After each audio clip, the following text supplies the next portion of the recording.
Guys हामी अब हाम्रो वडाध्यक्षसँग छलफल गर्न गइरहेका छौँ।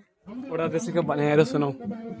नामको मात्रै हेर्नुहोस् स्कर्पियोमा ल्याउने ठाउँ बुलेरोमा ल्याइन आउँछ वडाध्यक्षको बुलेरो उठ्या छ। कहाँ गयो अध्यक्ष? कता भागे? तपाईँको धोती म खोल्न चाहन्छु कि ओ अध्यक्षज्यू यहाँ आउनुहोस् न, यहाँ आउनुहोस् के तपाईँ पत्रकारलाई ठुक्र्याउन सक्नुहुन्न, तपाईँ यता आउनुहोस्।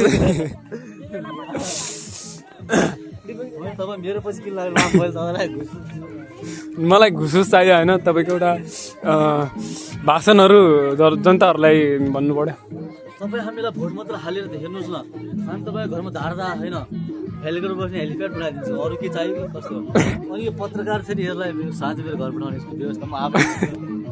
गाइस अध्यक्षले हामीलाई ठुलो धम्की दिएर पठाउनु भएको छ।